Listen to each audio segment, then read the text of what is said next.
There are moments in life that define who you become. Moments that strip away everything you thought you knew about trust, family, and loyalty. For me, that moment came when I was 15 years old, standing in my childhood home, drenched in disbelief as my father pointed to the door and told me to leave. The rain was already starting outside. The sky had turned that particular shade of gray that promised a storm. But the real storm was happening inside our house, and I was at the center of it. I had not taken the money. I had not lied.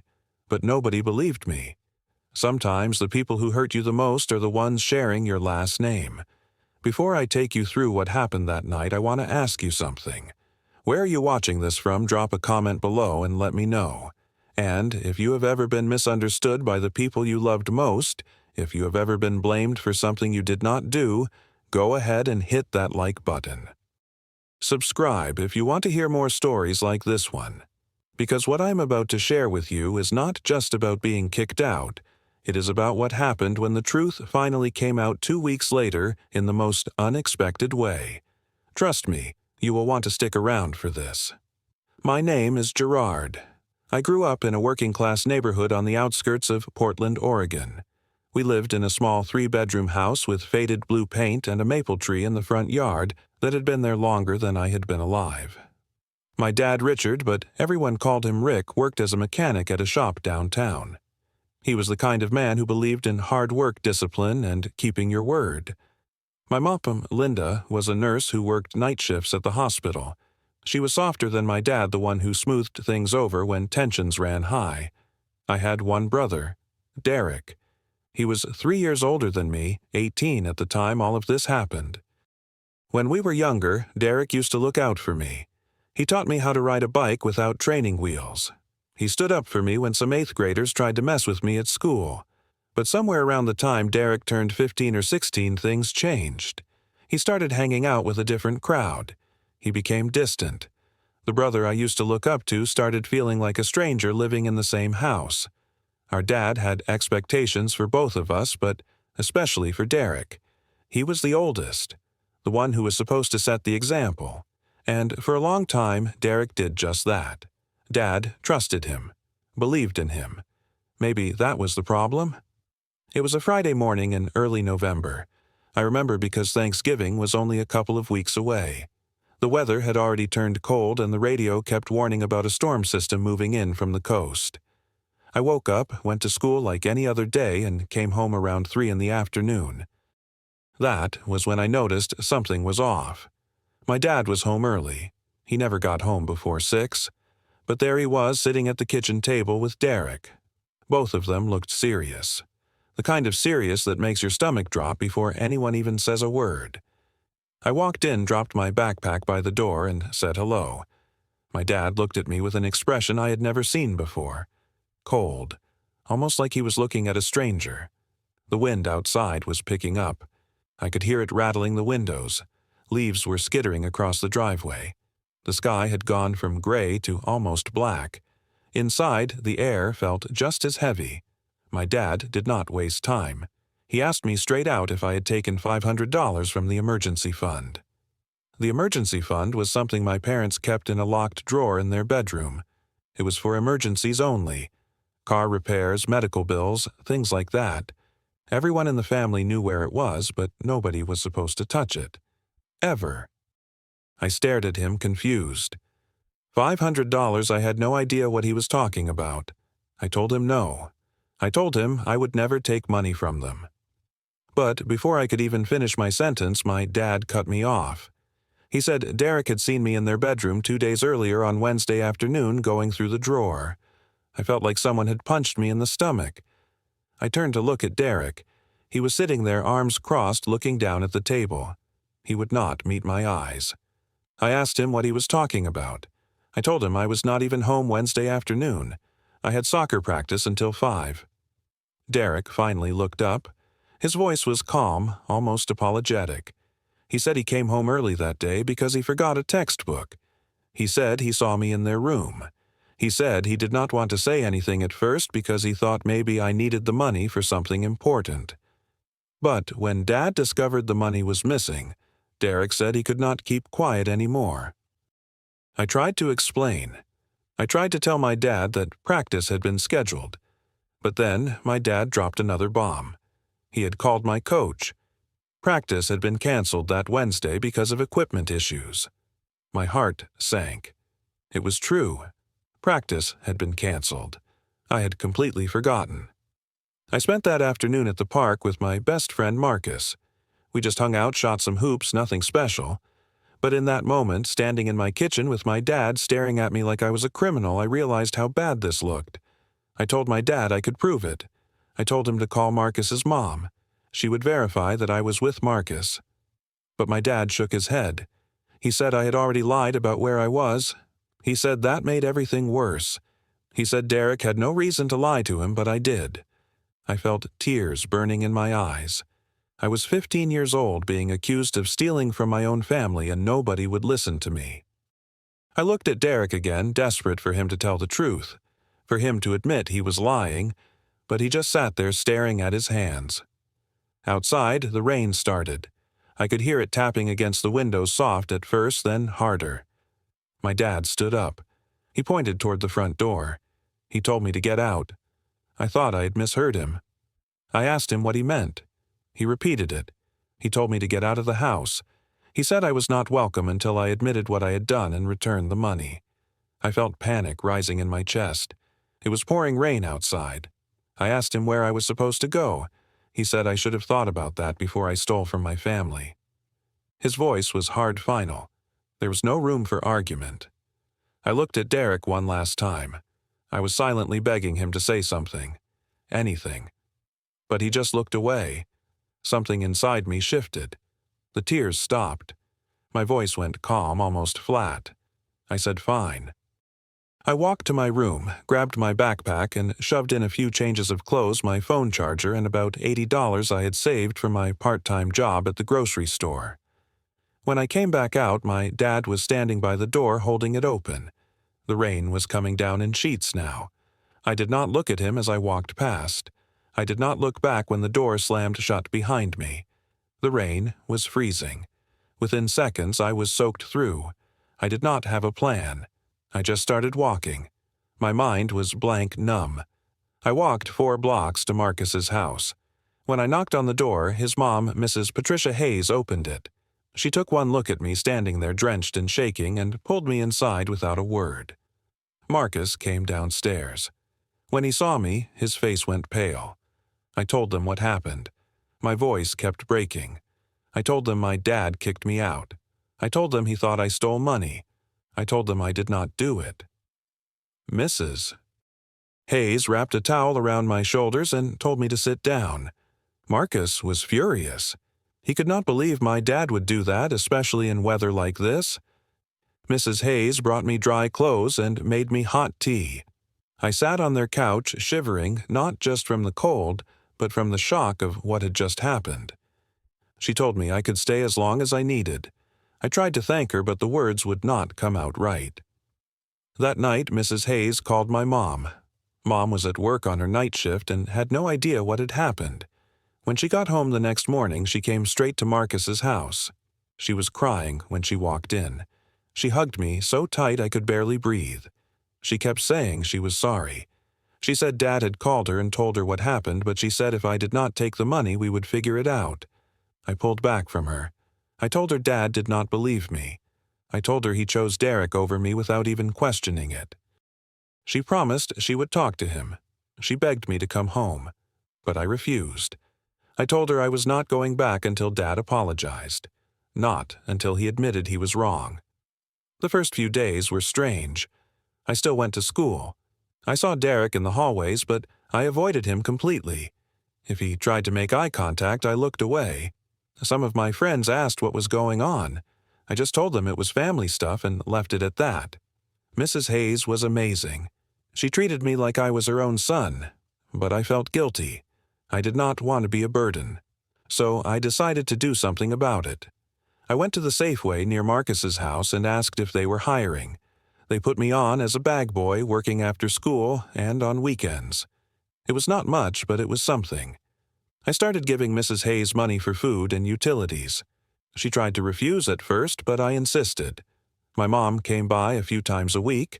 She brought me home-cooked meals, clean laundry things I had left behind. Every time she asked me to come home. Every time I said no. She told me my dad was being stubborn. She said he still believed Derek. That hurt more than anything. A week passed. Then another. I was settling into a routine. Schoolwork back to Marcus's place. Sleep on the couch. Wake up early so I would not be in the way. I was learning how to stand on my own 2 feet.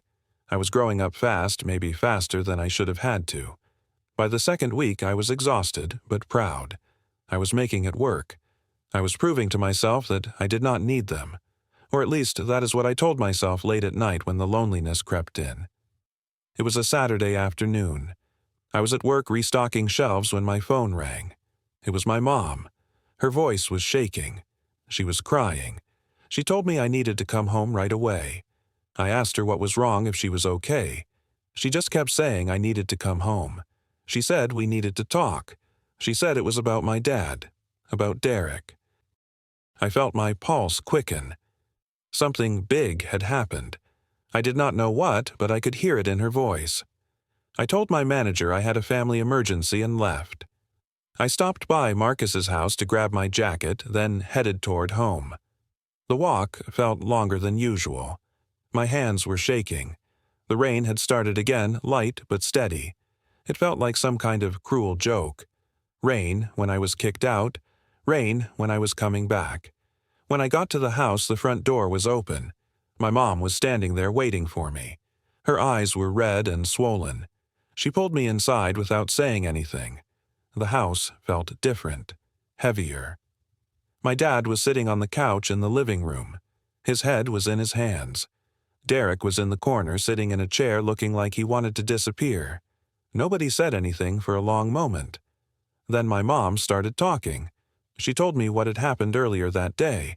Derek had invited 2 of his friends over, Tyler and Josh. They were hanging out in the basement playing video games. My dad was in the garage working on his truck. My mom had gone grocery shopping but came back earlier than expected. She came in through the back door, walking past the basement stairs. That is when she heard Derek laughing. She stopped. Something about the conversation made her pause. She stood there just out of sight and listened. Tyler said something about not believing my dad actually kicked me out. He said it was harsh. Derek laughed. He said he needed the money, and it was easier to pin it on me than deal with Dad finding out he took it. Josh asked if I really did not take the money, if Derek had framed his own brother. Derek said, yeah, but it was no big deal. He said I was probably fine, probably staying at Marcus's place. He said I would get over it. Then he said something that made my mom's blood run cold. He said Dad always liked him more anyway, so Dad would believe him no matter what. He said I was too much of a coward to fight back, that I just walked away without even arguing. My mom said she stood there for a moment, tears streaming down her face trying to process what she had just heard. Then she walked down into the basement. Derek looked up and saw her. His face went white. She told Tyler and Josh to leave. Immediately. They practically ran out of the house. Then she turned to Derek and asked him how he could do this. As my mom finished telling me the story, I just stood there. I felt everything all at once. Anger, relief, pain, vindication. My dad still had not looked up. Derek was staring at the floor like he wanted it to swallow him whole.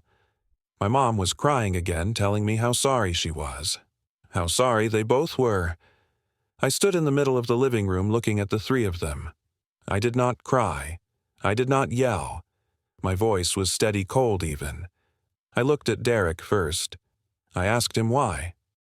He mumbled something about needing the money, about owing someone. He said he did not think it would go this far. I cut him off. I asked him if he thought about what would happen to me, if he thought about Dad kicking me out into the rain, if he cared at all. He did not answer. I told him he watched me leave. He watched Dad call me a thief. And he said nothing. He tried to apologize, but I stopped him. I told him sorry did not fix this. Then I turned to my dad. He was still sitting there, head down. I told him to look at me. He raised his head slowly. His eyes were bloodshot. I realized he had been crying. I told him he kicked me out. His 15-year-old son. He called me a thief. He did not believe me. He chose Derek without even checking my story. My dad's voice was barely a whisper. He said he did not know what to say. He said he was wrong. He said he was sorry. I told him he failed me. He failed as a father. He nodded, tears running down his face. Then I did something I had not planned. I took control. I told them all to listen because this was what was going to happen. Derek was going to get a job. He was going to pay back every single cent of that $500, and he was going to apologize to me properly. Not just a quick sorry, but a real acknowledgement of what he did. Derek nodded, still crying. Then I turned back to my dad. I told him I was not coming back to the house just because he said I could. I was coming back when I was ready, on my terms. I told him he needed to earn my trust back. He needed to prove to me that he saw me as someone who deserved to be heard and believed. My dad tried to speak, but I held up my hand. I told him I was not done. I said Derek needed real consequences, not just an apology, real discipline. My dad agreed immediately. Derek would have to work to pay back the money. He would be grounded for 3 months. No hanging out with friends. Extra chores. And he would go to counseling to deal with his lying and his inability to take responsibility. Derek did not argue. He knew he had no ground to stand on. I looked at him one more time and told him if he ever lied about me again or about anyone else, we were done. We would not be brothers anymore. He nodded, his face wet with tears. My mom came over and put her hand on my shoulder. She told me she was proud of me. That took me by surprise. I realized in that moment that I was not the same kid who had walked out of this house 2 weeks ago. I had changed. I had found my voice. Over the next week, Derek got a job at McDonald's. He worked double shifts every spare hour he had. Within a week, he had earned back the full $500. My dad came to Marcus's house one evening and handed me an envelope. Inside was the money. All of it. My dad told me Derek had worked himself to exhaustion to pay it back. We stood on the porch, and my dad said something I will never forget. He said he could not undo what he did, but he wanted me to know that he saw me now. He saw the man I was becoming, and he was proud of me. He said I was stronger than he had ever been. His voice cracked when he said it. I felt my own throat tighten. My dad pulled me into a hug. I was stiff at first, but then I hugged him back. It did not fix everything, but it was a start. I stayed at Marcus's house for another 2 weeks. Not because I had to, but because I wanted to make sure I was ready. I wanted to come back on my own terms, not because I was pressured. Thanksgiving was approaching almost a full month since I had been kicked out. One evening, I told Mrs. Hayes I was ready to go home. She hugged me and told me I would always have a place with them if I needed it. I thanked her for everything. I told her she saved me, and I meant it. When I walked back into my house, the smell hit me first. My mom was cooking. It smelled like home. My dad was in the kitchen. He looked up when I walked in, and I saw his eyes fill with tears again. My mom ran over and hugged me tight. Derek came down the stairs slowly, cautiously. He stopped a few feet away and said, "Welcome home." I nodded at him. It was not forgiveness, not yet. But it was acknowledgement. It was a step. That was 13 years ago. I am 28 now. A lot has changed since then, but some things have not. My relationship with my family did improve, but it never went back to the way it was before. Maybe that is okay. Maybe it was never supposed to. My dad learned his lesson. He learned to listen to both sides. He learned that trust is not something you give blindly, even to family. He became a better father because of it, even though it cost us all so much to get there. Derek grew up too. He went to counseling like he was supposed to. He finished high school, went to community college, and eventually became an accountant. He got married a few years ago. Our relationship is civil, even cordial. We see each other at family gatherings. We are polite, but we are not close. Not like we used to be. Some bridges once burned can only be rebuilt to a certain point. My mom is still the glue that holds everyone together. She is the one who makes sure we all show up for holidays. She is the one who smooths over the awkward silences. I love her for that. As for me, I learned something that night in the rain. I learned that standing up for yourself even when it costs you everything is worth it. If I had gone back without demanding respect, without demanding an apology, I would have been walking back into that house as a victim. Instead, I walked back as someone who knew his worth. I also learned that the truth always comes out. It might take time. It might take longer than you want. But lies have a way of unraveling. Derek could not keep his secret forever. Justice came, even if it came slowly. Forgiveness is not something that happens all at once. It is a process. It took years for me to fully forgive my dad. It took even longer to forgive Derek. And honestly, I am not sure I ever completely did. But I learned to move forward. I learned that holding on to anger only hurts you in the end. And maybe the hardest lesson of all is this. Sometimes the people who hurt you the most are the ones who share your blood. But they are also capable of change. They are capable of growth. You do not have to forgive them right away. You do not even have to forgive them at all. But you can choose to move forward. You can choose to protect yourself. You can choose to set boundaries. And that is okay. If you are going through something similar right now, if you are being blamed for something you did not do, if you are being betrayed by someone you trusted, I want you to remember this. Your truth matters. Do not let anyone silence it. Do not be afraid to walk away if that is what it takes to protect yourself. Sometimes the strongest thing you can do is just walk, even in the rain. So let me ask you this. Have you ever been blamed for something you did not do? Have you ever had to stand up to your own family? Drop a comment below and share your story. I read every single one and I want to hear from you. If this story resonated with you, if it reminded you that your voice matters, go ahead and hit that like button. Subscribe to this channel if you want more real stories about life, family, and finding your strength, and share this video with someone who needs to hear it, someone who needs to know they are not alone. Thank you for listening to my story. Thank you for being here. I hope wherever you are right now, whatever you are going through, you find the courage to stand up for yourself. You deserve to be heard. You deserve to be believed. Stay strong, and I will see you in the next one.